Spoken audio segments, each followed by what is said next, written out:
এ বাবা নেশা যারা করেন গো, ফেন্সিডিলিয়া বা গাঁজা এগুলার সাথে আপনারা যারা মিলিত, আপনাদের সবার করজোরে আবদার করি আপনারা নেশার সাথে মিলিত হয়েন না। এই নেশার কারণে আল্লাহ তাআলার জান্নাতের সারা বান্তাগুলো আপনার কপালে আসবে না। কিন্তু নেশা করে না এমন অনেক প্রজাতির মানুষ আছে, তারা সিগারেট পান করে। আপনি মনে করতেছেন সিগারেট খাওয়াটা মনে হয় গুনার কাজ না। বাবাজি মনে রাখবেন, আল্লাহর হাবিব বলেছেন, যদি তোমরা দুনিয়াতে জাহান্নামী মানুষ দেখতে চাও তাদের দিকে তাকাও, যাদের মুখের মধ্যে আগুন আছে। আপনি হিসাব মিলিয়ে দেখেন তাদের মুখে আগুন যারা সিগারেট খায়। এ বাবা, এই সিগারেট খাওয়া যদি তোমার জাহান্নামের আগুন হয়ে যায়, তাহলে তোমার প্রয়োজন জাহান্নামের আগুন থেকে বাঁচা, নেশা দ্রব্য পান করা থেকে বাঁচা। মনে রাখবা, আল্লাহর নবী বলে 3 সময় 3 প্রকার ব্যক্তির ঈমান থাকে না। এর মধ্যে এক প্রকার ব্যক্তি হলো যেই ব্যক্তি নেশা করে, নেশা করার সময় তার ঈমান থাকে না। তো সেই ব্যক্তি নেশা করার কারণে পরবর্তীতে তো আর কালেমা পড়ে না, তখন তার ঈমান থাকে না, বেঈমান হয়ে মারা যাবে। এজন্য সবার কাছে করজোরে আবদার, আপনারা নেশা করবেন না। এই নেশা বর্তমান সমাজকে নষ্ট করে দিতেছে। কেউ বিক্রি করতেছে, কেউ নেশা দ্রব্য খাইতেছে, আবার কেউ নেশা দ্রব্য নিয়ে যানবাহনের মধ্যে পরিচালিত করতেছে।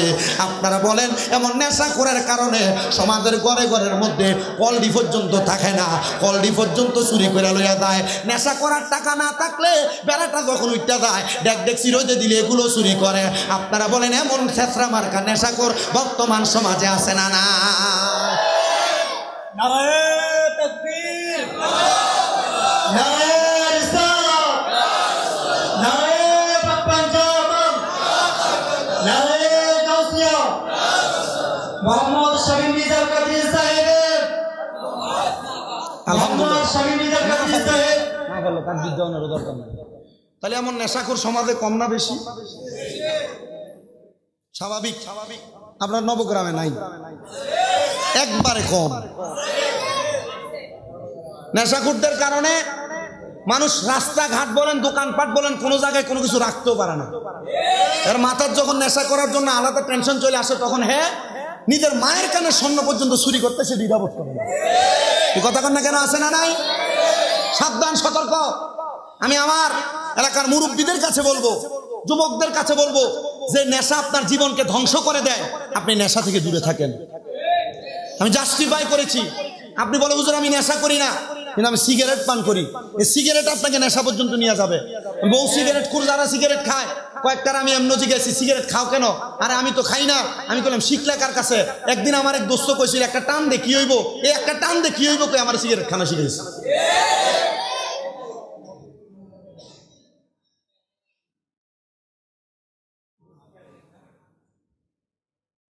আপনারা বলেন, এমন অবস্থা সমাজে কম না বেশি?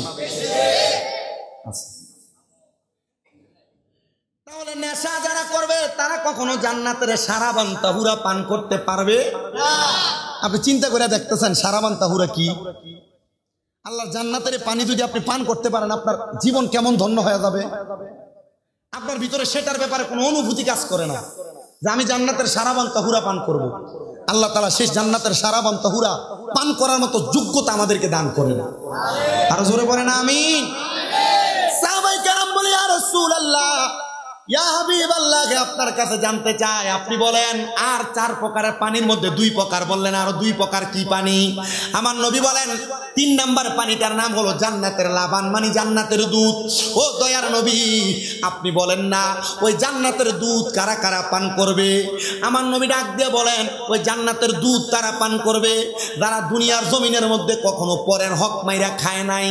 ও বাবা, আমাদের সমাজে এমন অনেক মানুষ আছে, ভাই মারা যাওয়ার পরে ভাতিজাদের সম্পদ বুঝাইয়া দেয় না, মা বাপ মারা যাওয়ার পরে বোনদের সম্পত্তি বুঝাইয়া দেয় না। আপনারা বলেন, এমন দখলদার জুলুমবাজ সমাজে আছে না নাই? যারা পরের হক মেরে খায়। কার হক? পরের হক শুধু কি জাগা মেরে খাওয়া, ওজনে কম দেওয়া? বল না, ওজনে কম দেওয়া কার হক? আপনি মাইরা খাচ্ছেন।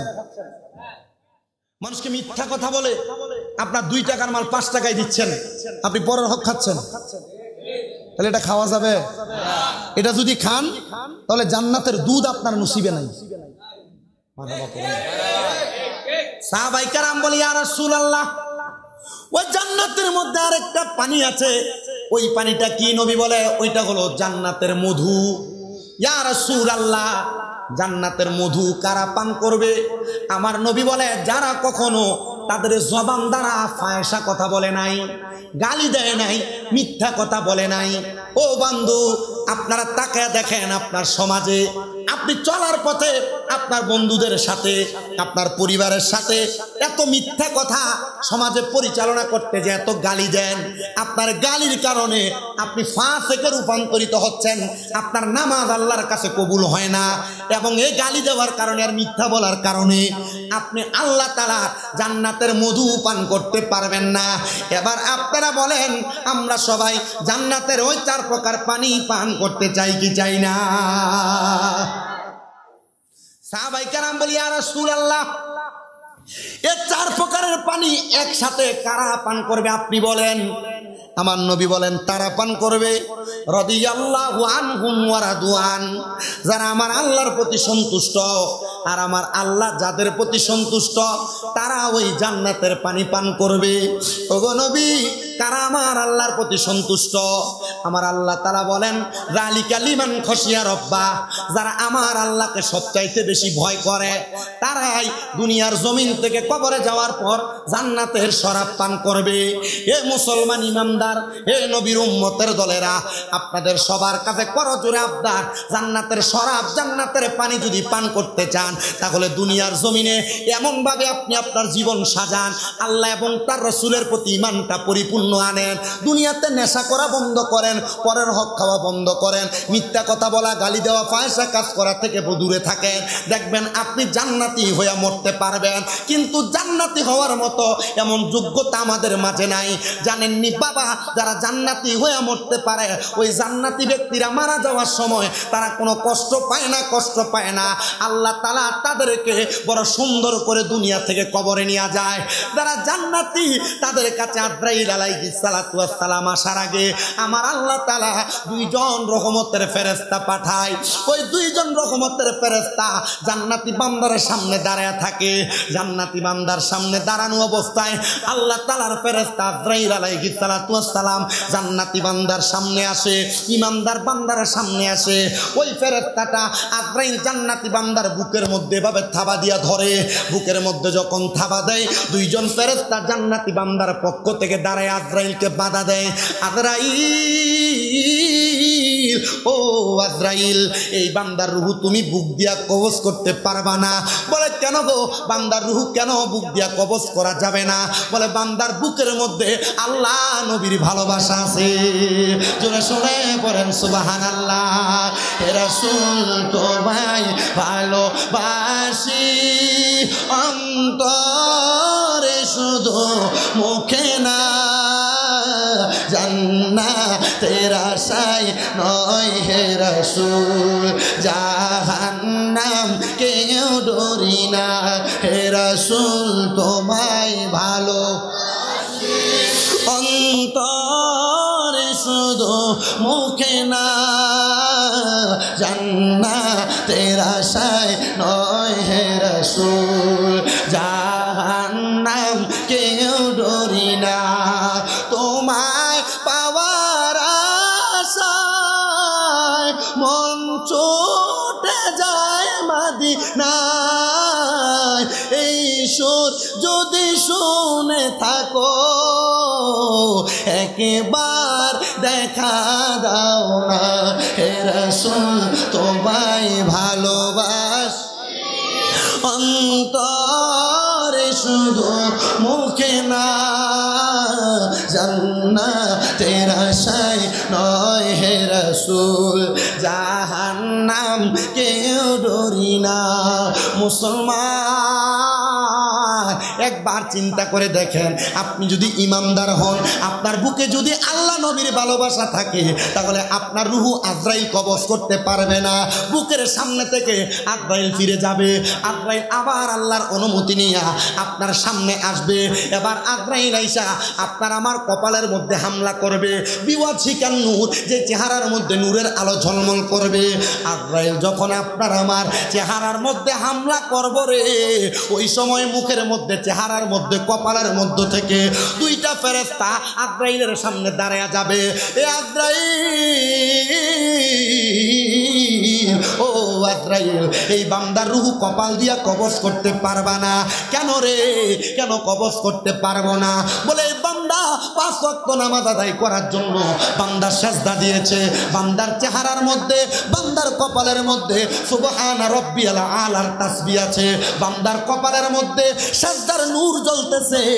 এই জন্য বান্দার কপাল দিয়া রূহ কবজ করতে পারবা না। এই নবগ্রামের মানুষ, তাহলে সেজদা দিয়ে আল্লাহর নামাজ আদায় করলে আল্লাহর কুদরতি কদমে যখন আপনার মাথা ঠেকায় দিবেন, এই সেজদা আপনার আজরাইলের হাত থেকে বাঁচাবে। সুবহানাল্লাহ, জোরে বলেন। চিন্তা করে দেখছেন আপনারা? শুধু সেজদা আপনার আজরাইলের থাবা থেকে বাঁচাবে। আপনার কষ্ট হইতেছে? মারহাবা। 2 বার আসছে আজরাইল। এই ফলাইন দিয়ে তোমরা থামাও না। 2 বার আসবে আজরাইল। এবার 3য় বার আবার আজরাইল আসবে। আইসা আপনার আমার ডান দিকে থাবা দিয়ে ধরবে। ডান দিকে থাবা দিয়ে ধরার পর ডান দিক থেকে 2টা ফেরেশতা বলবে, এ আজরাইল, ডান দিক দিয়ে তো বান্দার রূহ কবজ করা যাবে না। কেন? বলে বান্দার ডান দিকে দান এবং সদকা, আমরা দান সদকার পক্ষ থেকে আমরা 2 জন ফেরেশতা বাধা দিলাম, বান্দার ডান দিক দিয়ে রূহ কবজ করা যাবে না। 1 টাকা, 100 টাকা, 1000 টাকা, 1 লক্ষ টাকা বিন্দু পরিমাণ যদি দান করে থাকেন হালাল টাকা থেকে, আল্লাহর ফেরেশতারা আজরাইলকে বাধা দিবে আপনার রূহ কবজ না করার জন্য। আপনি চিন্তা করে দেখেন, এই দানের এত পাওয়ার। এবার আজরাইল 4র্থ বার আবার আসবে আপনার আমার কাছে। সুবহানাল্লাহ কইলেন না?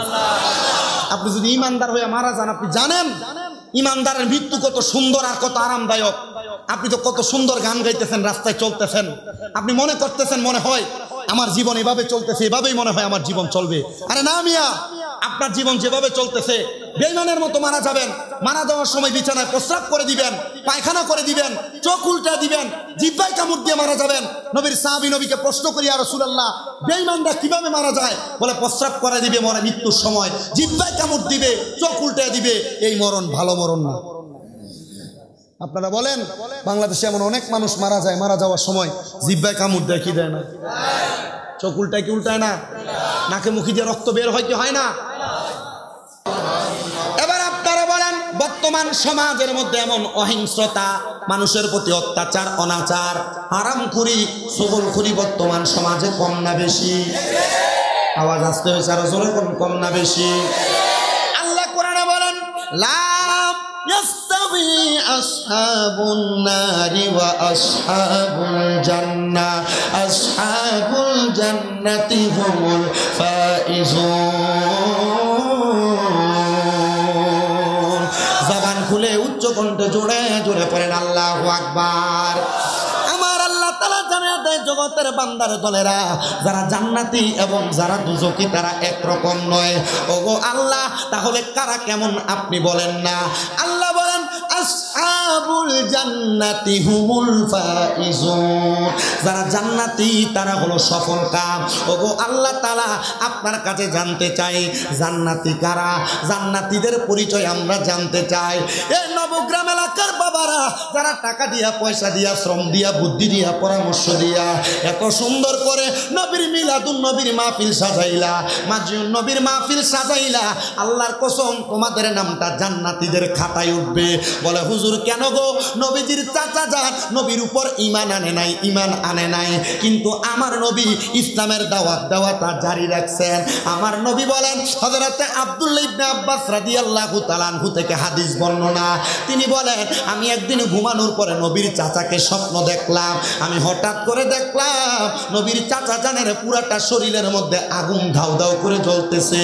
আমি প্রশ্ন করলাম, এ নবীর চাচা, আপনার পুরাটা শরীরের মধ্যে আগুন দেখা যায় আপনারে কেন এত কষ্ট দেওয়া হয় আপনি কি বলবেন আপনাকে সারা রাত্র সারা দিন কেন এত আযাব দেওয়া হয় বলে আমি মুহাম্মাদুর রাসূলুল্লাহকে আমি সশরীরে পাওয়ার পর ওনার উপর ঈমান আনি নাই ওনাকে কটাক্ষ করেছি ওনার ব্যাপারে মন্তব্য করেছি এ নবীর চাচা আপনার কাছে আমি জানতে চাই আপনি বলেন না কবরে ফেরেশতারা আপনার প্রতি কেমন আচরণ করে তিনি বলেন অন্য কোনো আচরণ না গো আমার প্রতি খারাপ আচরণই করা হয় কবরের আযাবই দেওয়া হয় কিন্তু প্রত্যেক সোমবারে আমি নবীর চাচার ডান হাতের শাহাদাত আঙ্গুলিটা আমি যখন আমার মুখের মধ্যে দিয়া দেই আমার মুখের মধ্যে মনে হয় জান্নাতি একটা শরাব আমার পেটে যাচ্ছে আর তখন আমার কাছে বড় ভালো লাগে এ নবীর চাচা আপনার কাছে জানতে চাই আপনি বলেন না আপনাকে পুরা সপ্তাহ আযাব দেওয়া হয়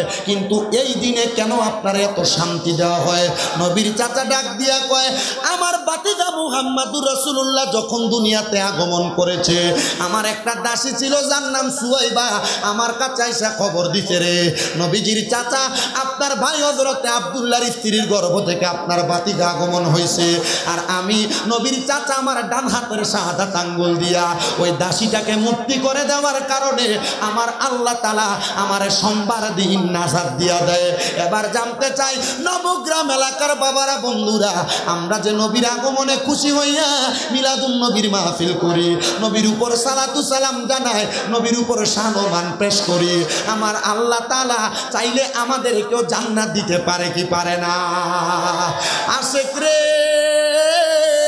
আল্লাহ কয় জিবরাইল শোনো না আসমান সাজাও জমিন সাজাও আসমান সাজাও জমিন সাজাও সাজাও বেহেশত খানা ইমানদার গো জুলুস করো না বলে ঈদ মিলাদুন নবীর মাহফিল ঈদ মিলাদুন নবীর মাহফিল প্রথম করেছেন রাব্বানা ইমানদার গো জুলুস করো না পাগল রে সূরা আল ইমরানে আল্লাহ করেছেন ঘোষণা মিলাদুন নবী পালন করতে অঙ্গীকার করলেন রাব্বানা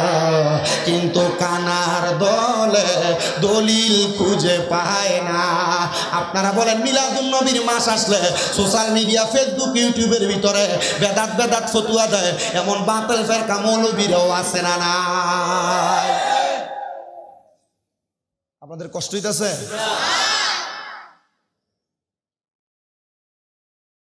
মনে হয় কি ভালো মানুষটা বইয়ে দিচ্ছে এনে যে মাহফিল চলতেছে আপনারা নীরবতায় বোঝাচ্ছেন আলহামদুলিল্লাহ আল্লাহ তাআলা যা আমরা 10 মিনিট পরে যাই জীবন করছেন আলহামদুলিল্লাহ জোরে মিলাদুন নবীর মাহফিল প্রথম করেছেন কে আল্লাহ আসতে বলেন আপনারা আল্লাহ যদি মিলাদুন নবীর মাহফিল করে মোল্লা যদি বেদাত বলে আল্লাহর কথা মানবেন না মোল্লার কথা আল্লাহ কোরআনে বলেন উল বিফাদলিল্লাহি ওয়া বিরহমাতিহি ফাবিযালিকা ফালইফরাহু হুয়া খায়রুম মিম্মা ইয়াজমাউন জানিয়ে দেন তারা যখন আমি আল্লাহর পক্ষ থেকে ফজল পায় আমি আল্লাহর রহমত পায় তারা যেন খুশি উদযাপন করে ও আল্লাহ এই খুশি উদযাপন করলে কেমন লাভ হবে কয় হুয়া খায়রুম মিম্মা ইয়াজমাউন তারা যত আমল একত্রিত করে রাখে ওই আমল একত্রিত করে রাখা সব আমলের চাইতে উত্তম হলো আমার নবীর আগমনে খুশি উদযাপন করা জোরে বলেন সুবহানাল্লাহ আপনাদের মনে প্রশ্ন থাকতে পারে হুজুর আল্লাহ বলছে আল্লাহর ফজল পাওয়ার পর রহমত পাওয়ার পর খুশি উদযাপন করার কথা তাহলে আমরা আল্লাহ তাআলার ফজল আর রহমত পাইলাম কই আল্লাহ কুরআনুল কারীমের আরেকটা আয়াতের মধ্যে ঘোষণা করে ওয়ামা আরসালনাকা ইল্লা রাহমাতাল লিল আলামিন আল্লাহ বলে আমি এরসাল করি নাই, পার্সেল করি নাই, পাঠাই নাই, তবে ইল্লা হ্যাঁ পাঠিয়েছি রাহমাতাল লিল আলামিন। আমি আল্লাহর পক্ষ থেকে একটা বড় রহমত, যিনি সমস্ত জগতের জন্য রহমত। ওগো আল্লাহ তাআলা, আপনার কাছে জানতে চাই এই রহমতটাকে তাফসীরে ইবনে কাসিরের মধ্যে বলতেছে ইয়ানে রহমত বমানা মুহাম্মাদুর রাসূলুল্লাহ সাল্লাল্লাহু আলাইহি ওয়াসাল্লাম। সবাই জবান খুলে জোরে পড়েন সুবহানাল্লাহ।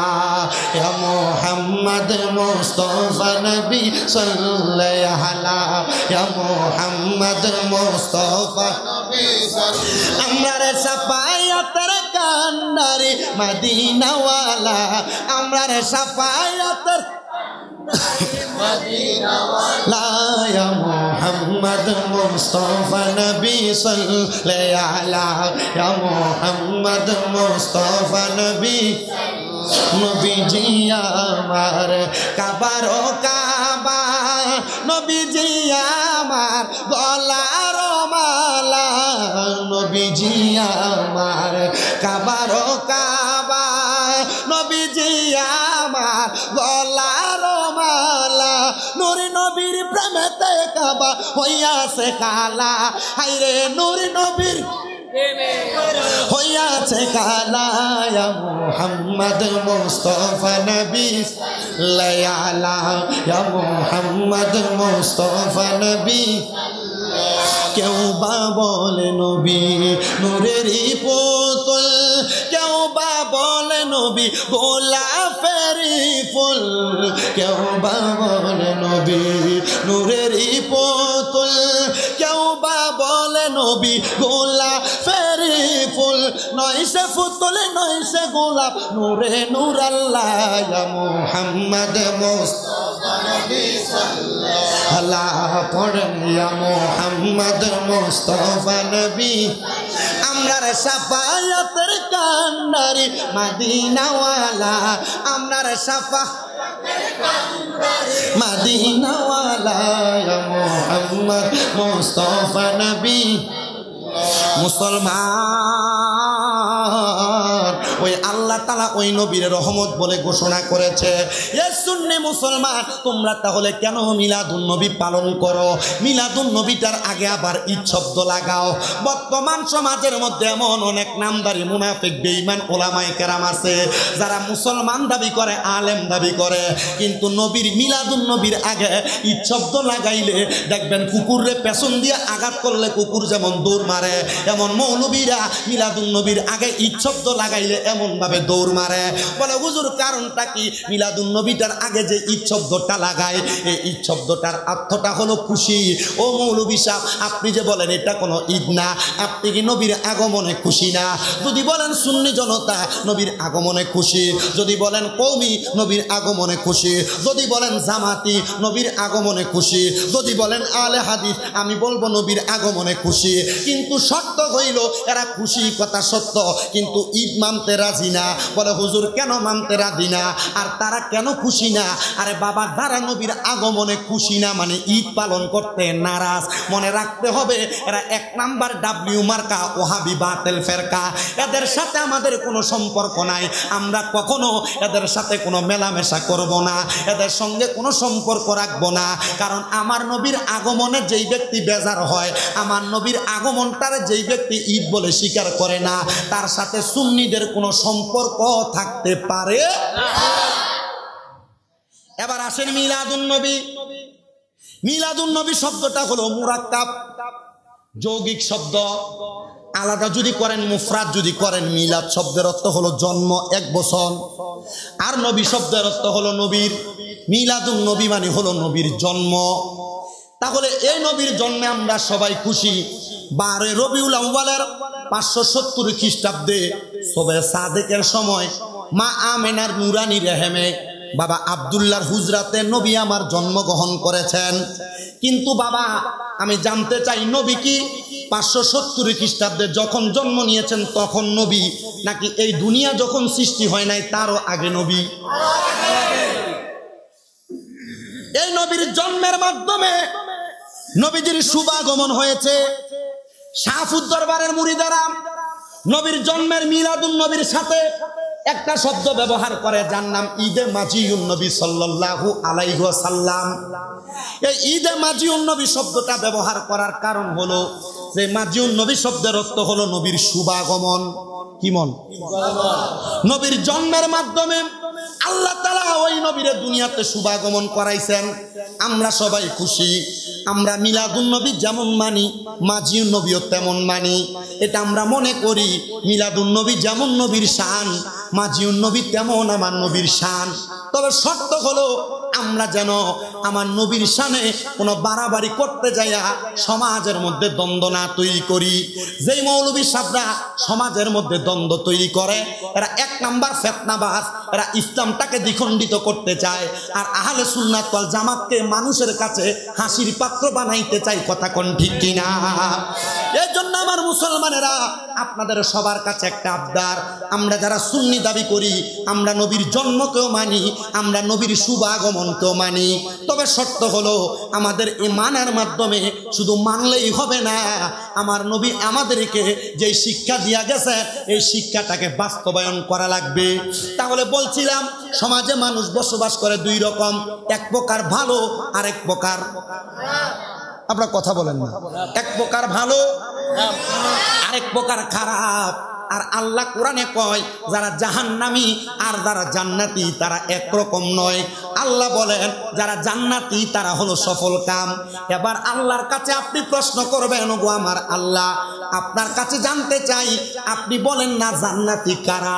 আমার আল্লাহ বলে বান্দা দুনিয়ার জমিনের মধ্যে যারা আমি আল্লাহ তাআলার ইবাদত করে, ইন্নাল্লাযীনা আমানু ওয়া আমিলুস সলিহাতি উলাইকা হুম খায়রুল বারিয়া, নিশ্চয়ই যারা দুনিয়াতে নেক আমল করে এবং দুনিয়ার জমিনের মধ্যে ঈমান আনার পরে নেক আমল করে, আমার আল্লাহ বলেন তারাই হইল উত্তম ব্যক্তি, তারা হলো ভালো। ও আল্লাহ আপনার কাছে জানতে চাই ওই ভালো ব্যক্তিদের জন্য আপনি কি নির্ধারণ করে রাখছেন? আমার আল্লাহ তাআলা কুরআনুল কারীমের সূরা বাইয়িনার শেষ আয়াতের মধ্যে আমার আল্লাহ বলেন জাযাউহুম ইনদা রাব্বিহিম জান্নাতু আদনিন তাজরি মিন তাহতিহাল আনহার আল আনহারু খালিদিনা ফিহা আবাদা রাদিয়াল্লাহু আনহুম ওয়া রাদু আন যালিকা লিমান খশিয়া রাব্বা। জবান খুলে উচ্চ কণ্ঠে জোরে জোরে পড়েন আল্লাহু আকবার। আল্লাহ তাআলা বলেন যারা ভালো মানুষ আমি আল্লাহ বললাম জাযাউহুম ইনদা রাব্বিহিম, আমি আল্লাহ নিজে তাদেরকে জাযা প্রদান করব, পুরস্কার প্রদান করব, বিনিময় প্রদান করব। আল্লাহ কি পুরস্কার দিবেন? আল্লাহ কয় ওই পুরস্কারের নাম হলো জান্নাতুল আদন। আল্লাহ ওই জান্নাতুল আদনটা দেখতে কেমন আপনারা মনে রাখেন। এ নবগ্রামের জান্নাতের বাগান মাহফিলের বাবারা, আপনি যদি 10,000 টাকা দিয়া কুমিল্লা চকবাজার, রানীর পুকুর পার, রানীর দিঘির পার, অথবা আপনি যদি কুমিল্লার নবাববাড়ি সমনি বল অথবা কান্দির পাড়ের সাইড বলেন, যে কোনো জায়গায় 10,000 টাকা একটা বাড়ি ভাড়া নিবেন। কেউ আইসা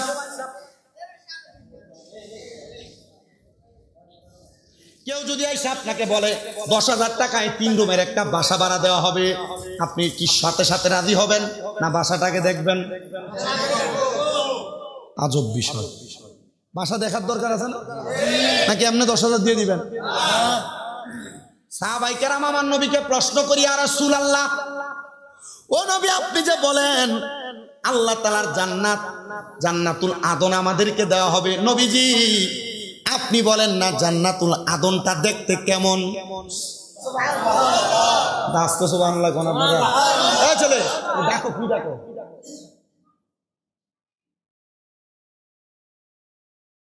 যে জান্নাত দিবেন ভালো মানুষদেরকে ওই জান্নাতের নাম কি? জান্নাতুল। সাহাবায়ে কেরাম আমার নবীকে প্রশ্ন করি, ইয়া রাসূলুল্লাহ ও দয়ার নবী আপনার কাছে জানতে চাই ওই জান্নাতুল আদনটা দেখতে কেমন? আমার নবী বলেন আল্লাহর কোরআন থেকে তাজরি মিন তাহতিহাল আনহার, এত সুন্দর জান্নাত, ওই জান্নাতের নিচে দিয়া আমার আল্লাহ তাআলা একটা নদী প্রবাহিত করবে। নদী, এত সুন্দর জান্নাত কি প্রবাহিত করবে? এবার হযরতে আনাস ইবনে মালিক রাদিয়াল্লাহু তাআলা আনহু থেকে হাদিস বর্ণিত, তিনি বলেন ওই জান্নাতের নদীটা কেমন নদী শোনো। আমাদের এই নবগ্রাম এলাকার মানুষ টিক্কাচর ব্রিজের কাছে গুমতি নদীর কাছে যায়, পানির কালার কেমন? ঘোলা। আল্লাহ তাআলার পেয়ারা হাবিব বলেন ওই জান্নাতের নদীর মধ্যে এক প্রকারের পানি থাকবে না, 4 প্রকারের পানি। ইয়া রাসূলুল্লাহ, নবী গো, আপনি নবীর কাছে জানতে চাই ওই জান্নাতের 4 প্রকারের পানি কি কি আপনি বলেন। আমার নবী বলেন 1 নম্বর পানির নাম হলো ইন্না আতাইনা কাল কাউসার। ওই পানিটার নাম হলো কাউসারের পানি। ওই পানি যেই ব্যক্তি একবার পান করবে কিয়ামতের আগ পর্যন্ত তার পানির পিপাসা লাগবে না। ইয়া রাসূলুল্লাহ, নবীজি আপনি বলেন না ওই পানি কারা পান করবে? আমার নবী বলেন যারা দুনিয়ার জমিনের মধ্যে আল্লাহ এবং তার রাসূলের প্রতি ঈমান আনয়ন করেছে তারা ওই